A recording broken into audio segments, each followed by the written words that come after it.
मुझे लगता है ये कांग्रेस की हार नहीं है, ये वामपंथ की हार है। कुछ दिनों से कांग्रेस में कुछ ऐसे नेता घुस आए थे और घुस आए हैं और उनका बड़ा प्रभुत्व है। कांग्रेस के सभी फैसलों में उनकी बड़ी महत्वपूर्ण भूमिका है और वो कुछ नेता कांग्रेस को महात्मा गांधी के रास्ते से हटाकर वामपंथ के रास्ते पे ले जाना चाहते हैं और ले जा रहे हैं। तो कांग्रेस पार्टी महात्मा गांधी के रास्ते पे चलकर यहाँ तक आई है। महात्मा गांधी जी की सभा की शुरुआत रघुपति राघव राजा राम पतित पावन सीताराम से होती थी। आज उस कांग्रेस को सनातन के विरोधी पार्टी के रूप में जाना जाने लगा है। ये दुर्भाग्य है। कांग्रेस पार्टी ने अगर ऐसे नेताओं को नहीं निकाला तो कांग्रेस पार्टी की हालत बहुत जल्दी AIMIM जैसी हो जाएगी। कांग्रेस पार्टी के नेतृत्व को इस पर गंभीरता से विचार करना चाहिए और कांग्रेस को महात्मा गांधी, पंडित नेहरू, इंदिरा गांधी, राजीव गांधी की कांग्रेस रहने दिया जाए। कांग्रेस को महात्मा गांधी के रास्ते से हटा के मार्क्स के रास्ते पे ले जाने वाले जो नेता हैं, इनको बाहर का रास्ता दिखाना चाहिए। अगर बात करें तेलंगाना में कांग्रेस जीत गई है, वहीं छत्तीसगढ़ में टक्कर थी बराबर की, लेकिन सीटें गड़बड़ के हार कर बीजेपी अब आगे निकल गई है। देखिए, भारत भावनाओं का देश है और सनातन का विरोध हमें ले डूबा। जातिवादी राजनीति को कभी इस देश ने स्वीकार नहीं किया है। 6 सितंबर 1990 का राजीव गांधी जी का भाषण है संसद में, वो सुन लीजिएगा। ये देश अगर जातिवादी होता तो विश्वनाथ प्रताप सिंह को गांव-गांव पूजा जाता। विश्वनाथ प्रताप सिंह जी जब मंडल लाए थे, उनसे बड़ा कोई जातिवाद का कार्ड खेलने वाला नेता नहीं हुआ। लेकिन विश्वनाथ प्रताप सिंह जी की हालत इस देश में क्या हुई, ये सबके सामने है। तो इसलिए जातिवादी राजनीति और सनातन का विरोध, ये हमें ले डूबे। सर, कांग्रेस से पूरे जोर से कहा था कि राजस्थान हम लोग जीत रहे हैं, राजस्थान मध्य प्रदेश दोनों आप लोग हार गए हैं। किसको जिम्मेदार ठहराते हैं इस चीज़ को लेकर? अब इसका एनालिसिस होगा, विश्लेषण होगा। फिलहाल तो इन राज्यों के जो प्रभारी हैं उनको तुरंत इस्तीफा दे देना चाहिए। अगर उनमें जरा सी भी शर्म हो तो अपने अपने इस्तीफे दे देने चाहिए। साहब ने ट्वीट भी किया कि सनातन की हार है। नहीं, सनातन का विरोध ले डूबा, ये सनातन का श्राप है। देखिए, भारतीय जनता पार्टी और माननीय नरेंद्र मोदी जी के नेतृत्व का पूरे देश की राजनीति में डंका बज रहा है। आज यह पूरे आत्मविश्वास से हम कह सकते हैं कि भारत के मन में मोदी हैं और मोदी जी के मन में भारत है। चाहे मध्य प्रदेश जहां भारतीय जनता पार्टी की सरकार थी, वहां हमारी सरकार प्रचंड बहुमत के साथ फिर वापस आ रही है। राजस्थान और छत्तीसगढ़ भारतीय जनता पार्टी ने कांग्रेस से छीन लिया है, कमल खिल गया है।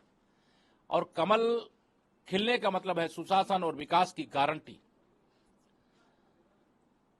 कांग्रेस से लोगों का भरोसा समाप्त हो गया है।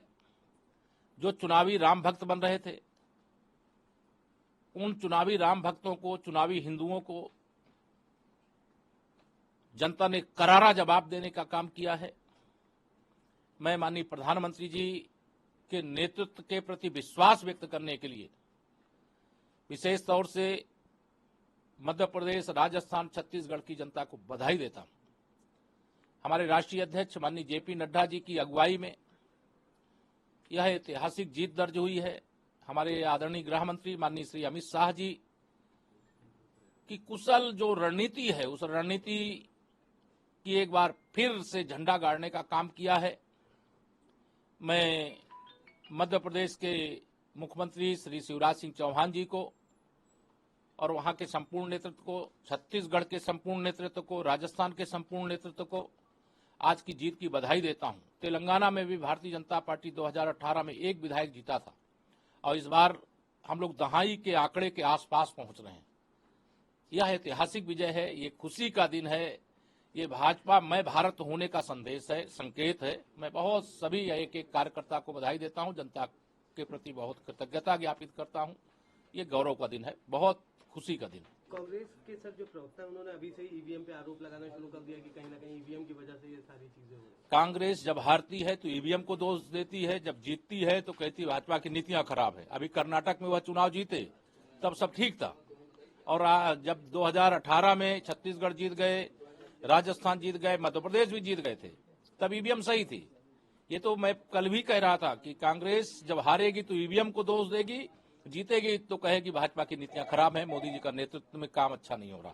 तो ये भाजपा की विजय यात्रा है, ये मोदी जी के नेतृत्व की जीत है, ये भारतीय जनता पार्टी की विचारधारा की जीत है, नीति की जीत है। एक आखिरी सवाल सर, तेलंगाना में जिस तरह की चीजें चल रही उसकी क्या वजह लगती है? देखिए, तेलंगाना में मैंने कहा था भारतीय जनता पार्टी के दृष्टिकोण से कि हम सबसे शानदार प्रदर्शन करेंगे, अब तक जितना भी हम लोगों ने चुनाव हुआ है। लेकिन आज यह गर्वपूर्वक यह भी कहा जा सकता है कि तेलंगाना में भारतीय जनता पार्टी ने विधानसभा चुनाव के इतिहास की ऐतिहासिक जीत दर्ज की है, और अभी तो परिणाम आना बाकी है, अभी तो रुझान ही आया है, लेकिन उस रुझान से खुशी की लहर है पूरे। अब क्रमशः उस दिशा की तरफ बढ़ रहे हैं जहां स्थिति अंतिम निर्णयात्मक तस्वीर को दिखाती जा रही है, और तस्वीर ये उभर के सामने आ रही है कि मध्य प्रदेश, राजस्थान और छत्तीसगढ़ में भारतीय जनता पार्टी मोदी जी के नेतृत्व में शानदार विजय की तरफ आगे बढ़ रही है। मध्य प्रदेश में हो सकता है कि हम कीर्तिमान या प्रचंड बहुमत बनाने की स्थिति में आ जाएं, तो मैं कह सकता हूं now this shows that the politics of the country is becoming modified, MODIFIED। क्यों? मोदी जी ने ईमानदारी से, निष्ठा से विकास, जन कल्याण, सुरक्षा और राष्ट्रीय गौरव के लिए जो काम किया है, सांस्कृतिक गौरव के लिए, उसमें विश्वास है। और विपक्षी दलों का, कांग्रेस का नहीं, कि ऐन वक्त पे जब चुनाव आया तो आपने घबराहट में, बौखलाहट में, प्रेशर में ये वादा कर दिया, वो वादा कर दिया, हम ये कर देंगे, वो कर देंगे, कभी जात का कार्ड, कभी तुष्टीकरण का कार्ड, वो सब फेल है।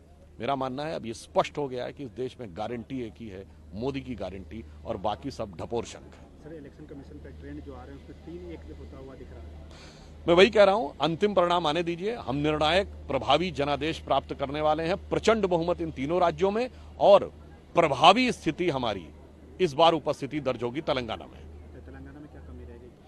देखिए, हमने अच्छा चुनाव लड़ा है, अंतिम परिणाम आने दीजिए। हमें लगता है कि मत प्रतिशत में हमने कई गुने की बढ़ोतरी की होगी। कभी कभी होता है, हम प्रयास करते हैं लंबी छलांग मारने के लिए, पहली बार में सफलता नहीं मिलती। 1991 में भी आपको याद हो, हमने लोकसभा चुनाव में कहा था सरकार बनाने का दावा, 120 पे रुक गए थे। अगली बार हम 160 पे आए, फिर बहुमत में हमारा गठबंधन आया, मोदी जी के नेतृत्व में स्पष्ट बहुमत है हमारा। तो इसलिए हमने प्रयास किया है, और वहां भी हम प्रभावी उपस्थिति दर्ज करने में सफल हुए।